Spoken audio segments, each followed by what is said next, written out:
जय Hind everyone. CBSE ने class 10th और क्लास 12th के रिजल्ट आउट कर दिए हैं। आई होप आप सभी लोगों के रिजल्ट बहुत अच्छे आए होंगे और उसको अच्छे तरीके से आप एंजॉय करिए अगर आपके रिजल्ट अच्छे आए यार, क्योंकि आपने क्लास 9th और क्लास 10th में बहुत अच्छे तरीके से मेहनत करी थी अपनी। बट कुछ बच्चे ऐसे भी हैं कमेंट कर रहे हैं कि भैया हमारा रिजल्ट अच्छा नहीं आया, हमने कॉपी तो बहुत अच्छे तरीके से लिखा था, बहुत अच्छे तरीके से हमारा पेपर भी अच्छा हुआ था, बट मार्क्स उसके एक्सपेक्टेड अच्छे नहीं आए। तो मे भी उसके पीछे काफ़ी सारे लॉजिक्स हो सकते हैं जो कि आपकी इस वीडियो में आपको उसका जवाब मिलने वाला है। तो मेक श्योर वीडियो लास्ट तक देखना। और ऐसे जो भी आपके दोस्त हों जो ये इस चीज़ से फेस कर रहे हैं कि उनकी कॉपी गलत चेक हो गई है, मार्किंग गलत उनको मिल गई है, तो उनको आप ये वीडियो रिकमेंड करिएगा। क्या प्रोसीजर उसको री इवेल्युएट कराने का, कॉपी रीचेक कराने का, ताकि उनकी जो करेक्ट मार्किंग हो सके उनको मिल सके। क्योंकि यार 9th 10th अच्छे से मेहनत करने के बाद अगर आपके रिजल्ट अच्छे नहीं आ रहे हैं तो कहीं ना कहीं आपकी, अगर आपने कॉपी अच्छे तरीके से लिखी है तब अगर रिजल्ट आपके अच्छे नहीं आए तो आप जरूर ये डिजर्व करते हैं कि आप अपनी कॉपी रीवैल्यूएट कराएं, फिर से चेक करवाएं और अच्छे नंबर्स को पाएं।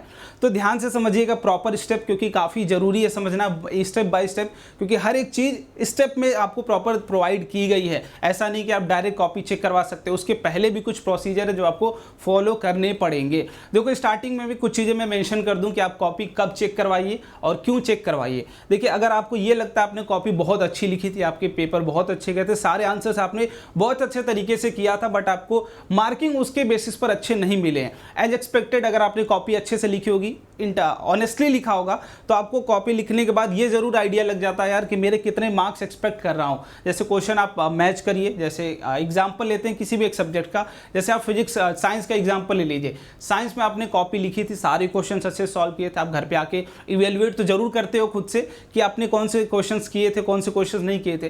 करने के बाद आपकी एक्सपेक्टेड मार्क्स कुछ आ रहे होंगे, मान लीजिए 90 आ रहे हैं, एक्सपेक्टेड मार्क्स आपके 90 आ रहे हैं, बट रिजल्ट में वो अगर 80 के बिलो है, 80 के बिलो है, तब तो आप कॉपी रीवैल्यूएट कराइएगा, अदरवाइज मत करवाइएगा, क्योंकि इसके पीछे भी काफ़ी सारे फैक्टर्स आप धीरे धीरे आगे चल के समझिएगा। एक एक्सपेक्टेड में रेंज बता रहा हूं, मतलब एक्सपेक्टेड मार्क्स से बहुत ज़्यादा अगर आप बिलो है तभी कॉपी को चेक करवाइएगा, और अगर आप सीरियसली चाहते हैं कि आपकी मार्क्स बढ़े तभी मजाक मजाक में कॉपी मत चेक करवाइएगा, क्योंकि उसके बाद जो होगा ना वो आप पीडीएफ में प्रॉपर यहाँ पर देखते हुए चलिएगा। तो सीबीएसई ने एक प्रॉपर नोटिस यहाँ पर जारी किया हुआ है रीवैल्यूएशन के ऊपर कि क्या क्या स्टेप्स आपको फॉलो करना है और कौन से बच्चे हैं जिन्हें रीवैल्यूएशन करवाना चाहिए। काफ़ी लोग होते हैं मजाक मजाक में करा देते हैं कि मैं चेक करा दे रहा हूँ, रिवैल्यूएट करा दे रहा हूँ, 2-4 नंबर तो बढ़ ही जाएंगे। 2-4 नंबर बढ़ने के चक्कर में अगर 2-4 नंबर घट गए तो वो बहुत ज़्यादा तुम्हारे पर भारी पड़ जाएगा, तुम्हारा रिजल्ट बहुत ज़्यादा % से डाउन हो सकता है। तो इस बात का भी ध्यान रखिएगा कि आप मजाक में कॉपी चेक मत करवाइएगा। अगर आप सीरियस हैं, आपने बहुत अच्छे तरीके से मेहनत करी है,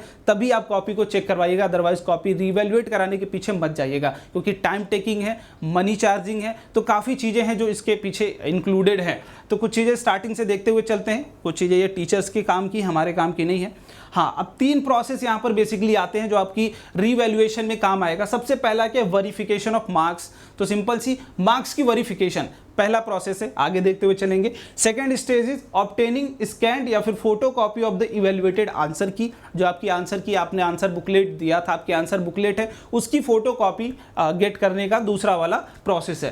third one is revaluation of answers. फिर से आप थर्ड में क्या करेंगे, अपने आंसर्स को रीवैल्यूएट कराएंगे। पहला क्या है, मार्क्स को रीवैल्यूएट कराना, मार्क्स को रीचेकिंग कराना, कि हो सकता है आपने सब कुछ सही लिखा था, टीचर ने कॉपी भी सही चेक करी थी, बट जब वो आपकी वेबसाइट पर अपलोड की गई है उस ड्यूरेशन में मिस्टेक हुई है पहले वाले ऑप्शन में, कि rechecking of verification of marks. आपने सिंपल कॉपी चेक करवाई, टीचर ने कॉपी भी सही तरीके से चेक करी है, या फिर उन्होंने मार्किंग स्कीम में गलती कर दी होगी। पहला स्टेज में ये है, अगर वो उन्होंने ये गलतियां करी हैं कि मार्किंग स्कीम में उन्होंने गलती कर दी है, कम मार्क्स दिया है, तो वो पहले स्टेप में आपके दूर हो जाएंगी। अगर ऐसा कुछ होता है तो जब आप वेरिफिकेशन ऑफ मार्क्स के लिए अप्लाई करोगे उस केस में आपकी प्रॉपर चेकिंग हो जाएगी और आपके मार्क्स इंक्रीज कर दिए जाएंगे।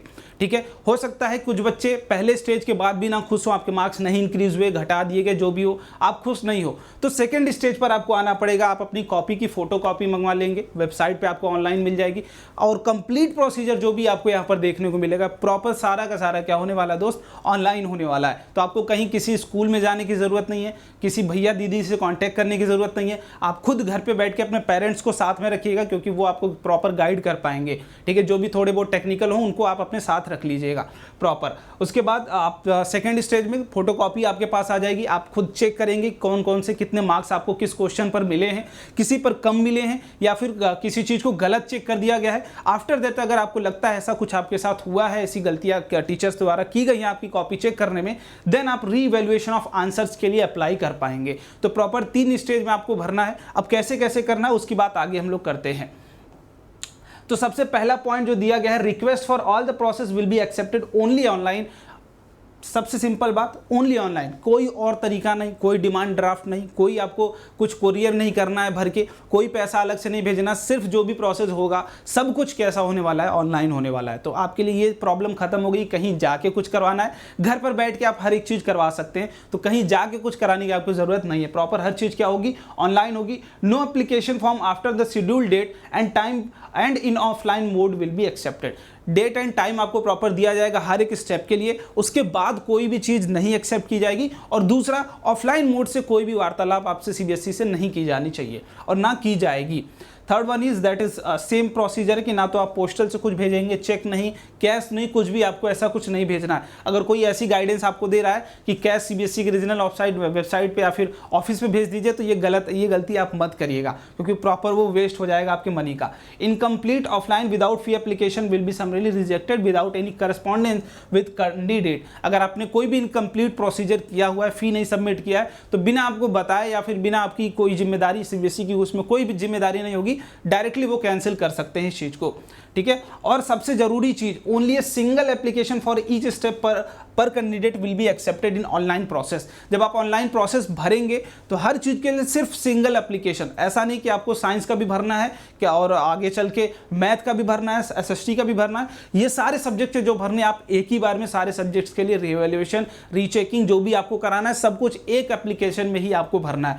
तो पहले प्रॉपर डिसाइड कर लो कौन कौन से सब्जेक्ट्स का तुम्हें रिवैल्यूएशन कराना है, उसके बाद फिर जाके ऑनलाइन प्रोसीजर भरना है। ऐसा नहीं कि हम फॉर्म भर रहे हैं और फिर हम डिसाइड कर रहे हैं भरने के बाद कि अरे एसएसटी का भी हमें करवाना था। अगर ये चीज तुम कर रहे हो तो फिर दोबारा वो एक्सेप्ट नहीं करेंगे। प्रॉपर वन कैंडिडेट के लिए वन एप्लीकेशन ही एक बार में ली जाएगी। तो एक ही एप्लीकेशन में सारे सब्जेक्ट्स आप इंक्लूड कर दीजिएगा जब आप फॉर्म को भरिएगा।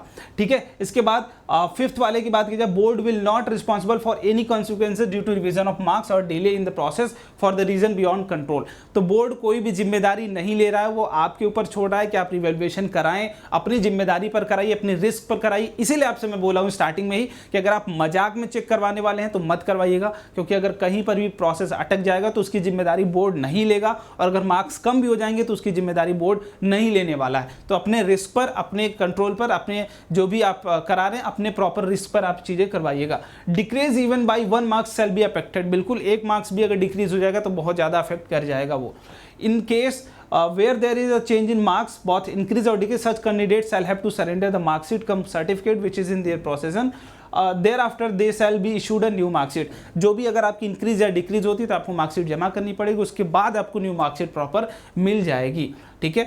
और जो भी आपकी प्रोसेसिंग चार्जेस होंगे, ऐसा तो है नहीं कि फ्री में सीबीएसई कराएगी, किसी टीचर को आपके पीछे लगाएगी, वो कॉपी चेक करेगा, रीवैल्यूएट करेगा, नंबर बढ़ाएगा, तो फ्री में तो कोई नहीं करने वाला। तो उसके लिए एक प्रॉपर चार्ज आपसे लगेगा और वो नॉन रिफंडेबल चार्ज होगा। मतलब आपके अगर मार्क्स इंक्रीज होते हैं, डिक्रीज होते हैं या फिर कुछ नहीं होता है, तभी भी आपकी प्रॉपर पैसे वो चार्ज किए जाएंगे, रिफंडेबल किसी भी तरीके की चीज़ें नहीं होंगी। तो सबसे पहला वेरिफिकेशन ऑफ मार्क्स की बात करूँ अगर मैं, तो schedule is given in annexure 1, processing charges are 500 per subject. अगर हर जितने भी सब्जेक्ट्स की आपको चेकिंग करानी है मार्क्स की, पर सब्जेक्ट 500 रुपीज आपको सिर्फ मार्क्स चेकिंग के लिए कराना है। पहले स्टेज में आपको 500 रुपये पहले स्टेप में आपको प्रॉपर देना पड़ेगा हर सब्जेक्ट्स की मार्क्स रीचेकिंग करवाने के लिए। इसके बाद outcome of will be communicated through the same login account. तो जो भी आप अपना login account, student login account होगा आपका सीबीएसई की वेबसाइट पर, वहीं से जाके आपको रीवैल्यूएशन और रीचेकिंग के लिए अप्लाई करना है। अगर आप जब अप्लाई करेंगे उसके बाद उसी वेबसाइट पर आपको रिजल्ट भी प्रॉपर दिख जाएगा। ठीक है। सब कुछ होगा, आपको सब कुछ प्रोवाइड कर दिया जाएगा। That has been change will be provided, आपको सब कुछ चेंज वहाँ पर दिखा दिया जाएगा। अगर मैं बात करूँ सिंपल सी बात, सी वाला, that is more important, only those candidate who will be apply for the verification of marks online will be eligible to apply for the obtaining photo copy of answer book in that दो subject. अब simple सी बात कि क्या हम direct copy अपनी मंगवा सकते हैं, तो ऐसा कोई भी प्रावधान नहीं बताया गया है। मतलब अगर आप रीचेकिंग के लिए डालते हैं वही बच्चे एलिजिबल होंगे photo copy of answer copy को गेट करने में, आप उसी को तभी ऑब्टेन कर सकते हैं उस अपनी फोटो कॉपी ऑफ मार्क्स को जब आपने पहले मतलब रीचेकिंग ऑफ मार्क्स के लिए अप्लाई किया होगा। मतलब फर्स्ट स्टेप आपको अप्लाई करना ही है अगर आप दूसरा स्टेप अप्लाई करना चाहते हैं तो, मतलब सीक्वेंस आपको फॉलो करना पड़ेगा, पहले स्टेप 1 फिर स्टेप 2। अगर स्टेप 2 की बात करूं, only those candidate who have applied for the verification of online in manner prescribed are eligible for the obtaining this. Processing charge will be 500। अब आप जब फोटो कॉपी के लिए अप्लाई करोगे उसके लिए भी 500 रुपये देना। सबसे पहले वेरिफिकेशन ऑफ मार्क्स 500 रुपये, फिर ऑब्टेनिंग ऑफ फोटो कॉपी उसके लिए भी 500 रुपये, तो 1000 टोटल आपके 2 स्टेज में चले गए। अभी आपका हो सकता है मार्क्स इंक्रीज नहीं हुआ, अगर पहले वाले में इंक्रीज नहीं हुआ तो फोटो कॉपी में भी इंक्रीज नहीं होगा, 1000 रुपये आपके चले गए हैं टोटल। ठीक है, इसके बाद थर्ड की बात करूं, application submitted behalf of candidate also shall be incomplete submitted rejected fee deposit. Same है, फी अगर डिपॉजिट नहीं करोगे तो नहीं मिलने वाला है। ठीक है, लॉगिन अकाउंट के बाद आपको सब कुछ मिल जाएगा, ब्लॉकिंग रिलेटेड आइडेंटिटी इवेल्युएटर आपको सब कुछ ब्लॉक कर दिया जाएगा सिर्फ स्कैन प्रोवाइड करने के बाद। If candidate desire to challenge the marks awarded to any question then he or she will have to apply online for the re-evaluation of marks। अब कॉपी आपने पा लिया, देख लिया, अगर आपको अभी भी लग रहा है कि मुझे री-इवैल्यूएशन कराना, आपको गलत मार्किंग हुई है, तब आपको थर्ड स्टेज में जाना पड़ेगा। और थर्ड स्टेज के लिए जो आपकी पर कॉपी अगर बात करूं, पर पोर्शन पर क्वेश्चन की बात करूं तो सिंपली, और सबसे जरूरी बात कि request for revaluation challenge shall be accepted only for the theory portion. सिर्फ थ्योरी पोर्शन के लिए, न्यूमेरिकल पोर्शन के लिए कोई भी रिवैल्यूएशन नहीं होगा आपका। तो जो भी थ्योरी पोर्शन में आपको लग रहा है मार्किंग गलत हुई है तो उसके लिए आप री अप्लाई करेंगे, पर क्वेश्चन आपके 100 रुपये जाने वाले हैं। तो अगर 5 क्वेश्चन है तो 500 रुपये इसमें भी चले जाएंगे। तो हर क्वेश्चन के लिए 100 रुपये आपको प्रॉपर पे करना पड़ेगा। तो मैं यही रिकमेंड करूंगा, अगर आप मान लीजिए किसी सब्जेक्ट में एक्सपेक्ट कर रहे थे आपके 95 मार्क्स आने वाले हैं और आपको 90 और 95 के बीच में, मतलब 5 से 6 नंबर अगर आगे पीछे कहीं पर भी मिला हुआ है, please don't fill this form. आप इस प्रोसीजर के पीछे मत जाइएगा अगर 5-6 नंबर आगे पीछे हैं तो, क्योंकि मे भी घट भी सकता है, बढ़ भी सकता है। मैं दोनों चीज़ों के फेवर में, बट इतनी प्रोसीजर करने की कोई ज़रूरत नहीं। बट अगर आप फिर भी लगता है आपको कि आप अपने रिस्क पे करें चीज़ें तो आप ज़रूर रिवैल्यूएशन के लिए फॉर्म फिल कर सकते हैं। ठीक है, तो ये 3 स्टेज आपके पास थे, तीनों स्टेप में आप चीज़ों को भर सकते हैं। और मैं डेट की बात करूं, डेट कब कब आएगी, तो सबसे पहला स्टेज है आपकी वेरिफिकेशन ऑफ मार्क्स। 16 मई से लेकर 20 मई तक के बीच में आप इस चीज़ को फिल कर सकते हैं और टोटल प्रोसीजर ऑनलाइन होने वाला है। Second stage, obtaining a photo copy of evaluated answer की बुक। ये आपको 31 मई से 1 जून के बीच में ये प्रोसीजर आपको मिल जाएगा। 31 मई से 1 जून के 2 दिन के बीच में आपको प्रॉपर फिल करना पड़ेगा। यहाँ पर 500 रुपया पर सब्जेक्ट देना, 500 रुपया पर आंसर बुक देना। मतलब अगर आप फिजिक्स साइंस की मंगवाते हैं, साइंस के लिए 500 रुपये, सोशल की मंगवाते हैं, सोशल के लिए 500, तो पर आंसर बुक आपको 500 रुपये यहाँ पर पे करने पड़ेंगे। थर्ड स्टेज री एवेल्युएशन, दैट इज ये भी ऑनलाइन ही है, प्रॉपर हर स्टेज ऑनलाइन है, तो कहीं आपको स्कूल जाने की ज़रूरत नहीं है। और यहाँ पर डेट आपकी, इसकी डेट की बात करूँ तो 5 और 6 जून आपको इस स्टेप के लिए मिलने वाले हैं। और पर क्वेश्चन आपको यहाँ पर भी 100 रुपये पे करने पड़ेंगे। Online processes can be done on holidays too, तो ये हमारी प्रोसेस, ये हमारी टेंशन नहीं है। आप संडे हॉलीडे कुछ भी हो, आप हर दिन ऑनलाइन प्रोसेस तो कर सकते हो। वो अपना काम वर्किंग डेज में करेंगे, बट आप हॉलीडेज में भी हर चीज़ कर सकते हो। तो आई होप आपको ये सारी चीज़ें समझ में आ गई होंगी, क्या प्रोसीजर है रीवैल्यूएशन के लिए। तो फिर से मैं यही लास्ट में जाते जाते यही बोलूँगा कि अगर आप सेटिस्फाइड हो, 5-6 नंबर अगर आप आगे पीछे है तो please don't apply for revaluation. अगर आपको लगता है कि बहुत ज़्यादा का डिफरेंस है, मैं इतना एक्सपेक्ट कर रहा था, बहुत ज़्यादा डिफरेंस हो गया, क्योंकि आई नो कि आपके रिश्तेदार, आपके अगल बगल वाले आपको हर चीज़ के लिए ताना मारते हैं। आपने चीज़ें सही करी हैं, फिर आपको गलत मिला हो और ऊपर से ताना सुनने को मिले तो काफ़ी बुरा लगता है। तो उस चीज़ के लिए आप अप्लाई करिएगा। प्रॉपर स्टेज आपको स्टेप जब आ जाएगा, ऑफिशियल वेबसाइट पर लाइव हो जाएगा, तो आपको प्रॉपर एक शॉर्ट्स के थ्रू चीज़ें बता दी जाएंगी। तो उम्मीद करता हूँ आपके रिजल्ट अच्छा ही आया होगा, ये चीज़ करने की आपको ज़रूरत नहीं पड़ेगी। अगर अच्छा आया होगा तो कमेंट बॉक्स में आप ज़रूर बताइएगा कैसा आपका रिजल्ट रहा और कहाँ से आप बिलोंग करते हैं। Thank you so much, bye bye, Jai Hind.